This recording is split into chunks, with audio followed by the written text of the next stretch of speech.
फिर मुझे पूरा विश्वास था टीएनसी पे, क्योंकि बहुत ज्यादा टॉपर निकल रहे थे ना यहाँ से, तो इसलिए मैंने टीएनसी की वो सीरीज थी, एमसीक्यू सीरीज, और जैसा सर। मेरे 6 मंथ का इतना अच्छे से प्रिपेयर हो गया था। तो सर यही है, मैंने तो लास्ट टाइम पे तो कुछ एक्स्ट्रा नहीं पढ़ा था, जो मेरे पास थे नोट्स बनाए हुए उन्हीं को मैंने शॉर्ट में लिख लिया था और उन्हीं को पढ़ा। सर डर लगता था जब सूरज रैंक आती थी, ऐसे कि ऐसे ज्यादा ही आती थी, नंबर कम आते, नेगेटिव ज्यादा होंगे थे। तो जो अवधेश सर है वो वैसे ही बोल रहे हैं कि आप जितनी थ्योरी अच्छे से करोगे ना, तो आपके उतने नेगेटिव कम होते रहेंगे। तो मेरा यही था कि मुझे अपनी थ्योरी स्ट्रॉन्ग करनी थी, तो मैंने अपनी थ्योरी पे ध्यान दिया और क्वेश्चंस प्रैक्टिस ज्यादा की। नमस्कार दोस्तों, आज के पोस्ट कार्ड में हमारे पास में जो मेहमान है वो उनका जो है वो किसी परिचय की मोहताज नहीं। तो आज के पॉडकास्ट में हमारे पास में जुड़े हैं ऑल इंडिया रैंक थर्ड। जी हाँ दोस्तों, आपने बिल्कुल सही कहा, ऑल इंडिया रैंक थर्ड के जो हो कैंडिडेट है तीजा। तीजा जो है वो हमारे पास में राजस्थान गंगानगर से बिलोंग करते हैं और अपने कठिन और अथक प्रयास से जो वो इंडिया थर्ड हासिल किए। सबसे पहले जो हम तीजा को और उनके परिवार को बहुत बहुत बधाई देना चाहते हैं। कांग्रेचुलेशन तीजा। इस पॉडकास्ट में हमारे पास हमारे टीएनसी के 4 फैकल्टी ऑफिसर, तो इन सबका जो है स्वागत करके आगे पॉडकास्ट को जो कंटिन्यू करें। तो सबसे पहले तो गीता से मैं बेसिक पूछना चाहूंगा कि गीता आपने कहाँ से नर्सिंग किया और आपने जो जर्नी तय की है उसमें टीएनसी का जो है कितना योगदान? सर मैंने से अपनी ग्रेजुएशन और नर्सिंग लाइन पर मुझे नहीं पता था टीएनसी के बारे में, बड़ा नहीं पता था। तो उसके बाद मेरी फ्रेंड ने बताया कि टीएनसी में जो एडवांस सीरीज है उसके बारे में बताई, तो वो मैंने स्टार्ट की नर्सिंग लाइन के बाद। फिर आपने जो इस चीज को सक्सेस तक पहुंचाया। नेक्स्ट तो फिर सर आप शुरुआत करेंगे और टीचर से वो गहराई के साथ जानेंगे ताकि आगे वाले फ्यूचर नर्सिंग ऑफिसर का जो है वो भी ऐसी ही रैंक जो हो। Thank you so much sir. और सबसे पहले मैं तीजा को कॉन्ग्रेचुलेट करना चाहूँगा कि उन्होंने एक इतना बड़ा अचीवमेंट अचीव किया है। जो बच्चा नर्सिंग का हर बच्चा सपना देखता है ना, वो तीजा ने करके दिखाया है। तो तीजा, हम आपसे बहुत सारी चीज़ें जानने की कोशिश करेंगे और हमारे इस पॉडकास्ट का जो एम रहेगा ना, वो ये रहेगा कि जो फ्यूचर एस्पिरेंट्स हैं ना, उनको कहीं ना कहीं हेल्प मिल सके कि जो गलतियां हम कर रहे हैं वो गलतियां ना करें और किस तरीके से टॉपर बन सकते हैं। तो तीजा, मैं नेक्स्ट क्वेश्चन आपसे जानना चाहूँगा कि अगर आपको अपनी प्रिपरेशन को बहुत शॉर्ट में बताना हो, शॉर्ट एंड क्लियर बताना हो, मैं कहूँ ओनली इन फ्यू वर्ड्स बताना हो, तो आप कैसे एक्सप्लेन करेंगे कि एक बच्चे के अंदर क्या होना चाहिए? सर पहली चीज तो ये है कि आप जो भी कोचिंग ले रहे हो या जो पढ़ रहे हो उस पर एक तो ट्रस्ट करो कि ट्रस्ट होना चाहिए है। तो मैंने ये था कि मुझे पहले तो कुछ मिल नहीं रहा था कि मैं ग्रेजुएशन के टाइम कहाँ से पढ़ूँ, ये सब था। उसके बाद मेरी फ्रेंड ने बताया तो मैंने उस पर ट्रस्ट किया और उसी की ट्रस्ट के कारण मैंने टीएनसी पे विश्वास किया और मैंने जो भी यूट्यूब पे क्लासेस थे ना सभी देखे सभी। और उसके बाद जब एड आई थी कि एमसीक्यू सीरीज की, तो मैंने वो ली। फिर मुझे पूरा विश्वास था टीएनसी में, क्योंकि बहुत ज्यादा टॉपर निकल रहे थे ना यहाँ से, तो इसलिए मैंने टीएनसी की वो सीरीज ली, एमसीक्यू सीरीज, और मेरे 6 मंथ का इतना अच्छे से प्रिपेयर हो गया था, तो मुझे आगे नहीं जाने पड़ी। लोग कहने का आपका तात्पर्य ये कि सही मार्गदर्शन सबसे पहला जरूरी होता है। सफलता की जो सबसे पहली सीढ़ी होती है वो हमारे पास में सही मार्गदर्शन होता है। तो तीसरा, इसमें हमारे पास में बहुत सारी चीजें आती है। बच्चा जब स्टडी करता है तो बहुत सारे अप एंड डाउन आते हैं। अप में तो चलो वो बहुत अच्छा करता है, लेकिन कई बार जो उसकी रैंक जैसे आपने टीएससी थी तो बहुत कम आती है, तो उस टाइम आप सेट भी होंगे। तो उस सिचुएशन से आप कैसे उभरते थे? सर डर लगता था जब सूरज रैंक आती थी, ऐसे कि ऐसे ज्यादा ही आती थी, नंबर कम आते, नेगेटिव ज्यादा हो गए थे। तो जो अवधेश सर है वो वैसे ही बोलते हैं कि आप जितनी थ्योरी अच्छे से करोगे ना, तो आपके उतने नेगेटिव कम होते रहेंगे। तो मेरा यही था कि मुझे अपनी थ्योरी स्ट्रॉन्ग करनी थी, तो मैंने अपनी थ्योरी पे ध्यान दिया और क्वेश्चंस प्रैक्टिस ज्यादा की, तो उसी से मेरे बिल्कुल बिल्कुल, थैंक यू सो मच तीजा। आपने बताया कि आपने क्वेश्चन प्रैक्टिस ज्यादा की, तो यहीं से मुझे एक क्वेश्चन बच्चों का सर बहुत फ्रिक्वेंटली आस्क्ड क्वेश्चन है, जो बच्चे बहुत सारे बच्चे मेरे पास मैसेज करते हैं, वो मैं आपसे जानना चाहूंगा कि बच्चे पूछते हैं कि सर थ्योरी पढ़ें या एमसीक्यू करें, और एमसीक्यू करें तो पर डे कितने एमसीक्यू करें, क्या कोई लिमिट है या फिर क्या कोई एक फिक्स रहता है कि इतने एमसीक्यू करेंगे तो इतनी रैंक आ सकती है, या फिर ये आपकी कैपेबिलिटी पे डिपेंड करता है? तो वो सारी चीजें बताएं आप, थ्योरी और एमसीक्यू को किस तरीके से मैनेज करें।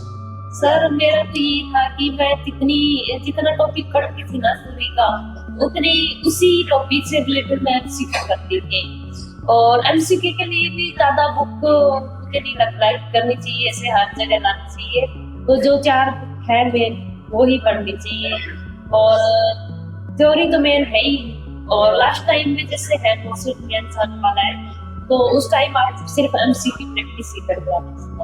कहने का तात्पर्य शॉर्टकट में आप कह सकते हैं कि पहले आप अपनी थ्योरी कंप्लीट कीजिए, फिर आप जितने ज्यादा एमसीक्यू की प्रैक्टिस करेंगे उतना ज्यादा जो है वो आपके लिए बेनिफिशियल है। नोट से फ्री करने के बाद में बहुत सारे बच्चे जो है वो मेंस के अंदर जाया जाते हैं, तो नोट से फ्री से लेके मेंस तक एक स्टूडेंट की क्या प्रैक्टिस होनी चाहिए ताकि वो अच्छी से अच्छी रैंक ला सके, उसके बारे में? सर मेन तो यही होता है कि जब प्री देख के आते हैं ना, तो बहुत सारी चीजें अभी नहीं आती होती, तो बच्चे सोचते हैं कि अगर वही प्री में जो आया है वही मेंस में आ गया, कोई टॉपिक हमारा नहीं कवर हुआ, तो वो ऐसे अलग अलग देखते हैं जगह की ये टॉपिक कहाँ से करूँ, ये कहाँ ये रह गया। तो मेरा यही था कि जो मैंने प्री में पढ़ा था ना, वही सेम मैंने मेंस में पढ़ा था, थ्योरी की थी, और रेगुलर डेली टेस्ट से बस यही था। Thank you so much Teeja. Next मैं आपसे जानना चाहूँगा कि टीएनसी एक आज के टाइम में एक बहुत लीडिंग प्लेटफॉर्म है, और ये एज अ फैकल्टी मैं तारीफ नहीं कर रहा, कल मैंने काफ़ी बच्चों से सुना था और मैं अक्सर सुनता हूँ, तो टीएनसी से एक अलग चीज़ बिल्कुल जो डिफरेंट लगी कि क्या यहाँ से आपको मिला, जिस तरीके से आपने टीएनसी के साथ जुड़ कर और एक इतना बड़ा गोल अचीव किया, तो क्या कहना चाहोगे इसके बारे में? सर मैं तो फैकल्टी होती है कि ये फैकल्टी अच्छी होनी चाहिए, ऐसे भी नहीं कि पढ़ाते आप बोरिंग हो रहे हैं। तो मेरा भी ये था कि मुझे सभी टीचर बहुत अच्छे लगे यहाँ के, और कंसेप्ट क्लियर करा देते हैं, और एमसीक्यू के साथ साथ वो थ्योरी भी कवर करवा रहे हैं, तो मैंने तो यही लगा मुझे कि थ्योरी साथ में कवर होगी। ये तो हमारे पास में टीएनसी का सबसे मेन अहम पहलू ये होता है कि बच्चे के कंसेप्ट क्लियर होंगे, तो चाहे एक क्वेश्चन कहीं से भी आए उसका सही रहता है। कंसेप्ट में जो हमारे पास में सबसे ज्यादा प्रैक्टिस होती है। अच्छा, बहुत सारे बच्चों की जो रैंक इतनी कम आती है और उनके नेगेटिव होते हैं, और ये भी फ्रिक्वेंटली जो हमारे पास में क्वेश्चन आता है कि सर हमारे नेगेटिव कंट्रोल नहीं हो, जिसकी वजह से हमारे पास में सिलेक्शन भी नहीं हो रहे, या फिर सिलेक्शन 1-2 नंबर से रह रहे हैं। तो नेगेटिव को एक कैंडिडेट कैसे कंट्रोल कर सकता है, उसके बारे में बताइए, ताकि बच्चे जो है वो आगे नेगेटिव को कंट्रोल कर सकें। सर नेगेटिव कंट्रोल करने का मेन है कि थ्योरी अच्छे से होनी चाहिए, और दूसरा है कि जब क्वेश्चंस अटेम्प्ट करने हैं ना, तो उस टाइम उसको बहुत अच्छे से पढ़े। मतलब सर जो सर है वो यही बोल रहे हैं कि आपका जो आंसर है वो क्वेश्चंस में ही छिपा होता है, और क्वेश्चन अगर आप अच्छे से पढ़ोगे ना तो आपको अपने आप पता चल जाएगा। वेरी गुड, बहुत अच्छा आपने बताया। तो तीजा नेक्स्ट मैं आपसे जानना चाहूँगा, एक बहुत कॉमन क्वेश्चन है कि सर एमसीक्यू जो करें वो कौन सी बुक से करें। एक हमारी जो टेस्ट सीरीज़ है वहाँ से लॉट्स ऑफ क्वेश्चंस बच्चों को मिल जाते हैं, लेकिन इसके अलावा सर ऐसी बुक्स बताओ जहाँ से हम क्वेश्चन कर सकें। तो एज अ टॉपर मैं आपसे जानना चाहूँगा कि हमारे बच्चों को वो बुक्स बताएं जिनके अंदर ये राज छुपा हुआ है। सर मैंने तो कोई ये एनक्लेक्स की शॉर्टकट्स, और मोस्टली तो मैंने एडवांस सीरीज से ही की थी मेरी कमेंट से, और मैं एनक्लेक्स इस बार क्या है कि एनक्लेक्स बेस्ड क्वेश्चंस ज्यादा आ रहे हैं, तो मैंने वही लोग मिला के जो क्वेश्चन आ रहे हैं तो ऑलरेडी तैयारी जो हो ये से करवा रहे हैं। चलो बहुत अच्छी बात है। एक ट्यूशन हर बच्चे का जो होता है एम्स में जाने का।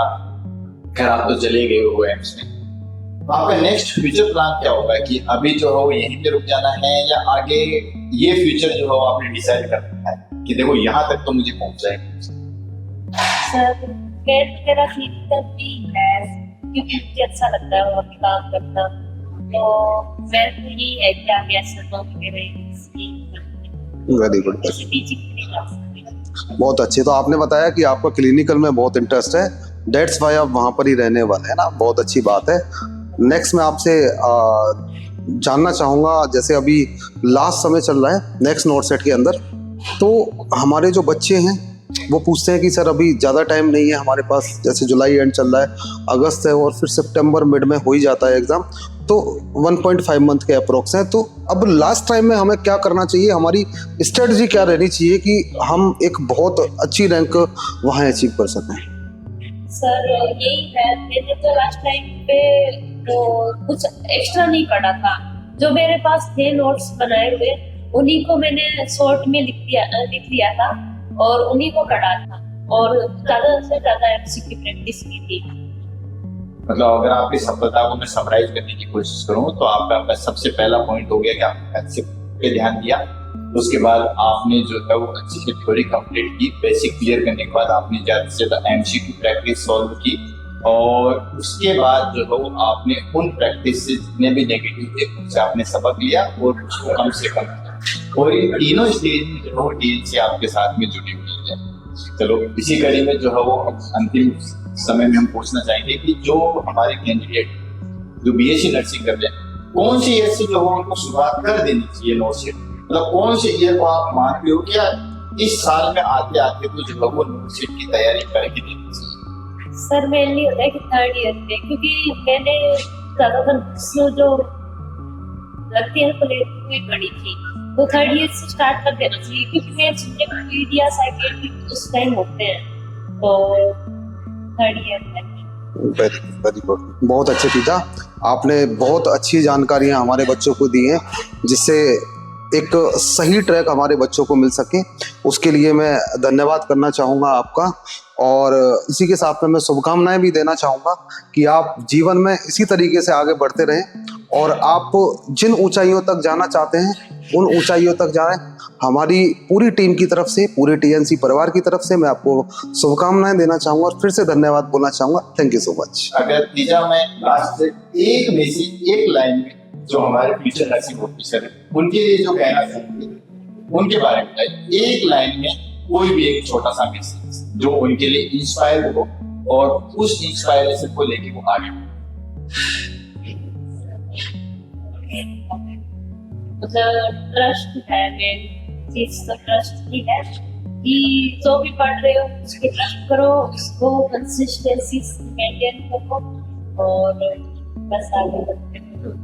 ठीक है, बहुत अच्छा लगा तीजा आपके साथ में इंटरव्यू करके और मैं पूर्ण विश्वास के साथ कह सकता हूँ कि इस इंटरव्यू के बाद हमारे पास में जितने भी नर्सिंग ऑफिसर हैं तैयारी कर रहे हैं उनको एक बेसिक नींव मिलेगी और एक मार्गदर्शन मिलेगा कि वो किस तरीके से जो है वो नेक्स्ट नोट सेट को जो है अच्छी तरीके से क्लियर कर।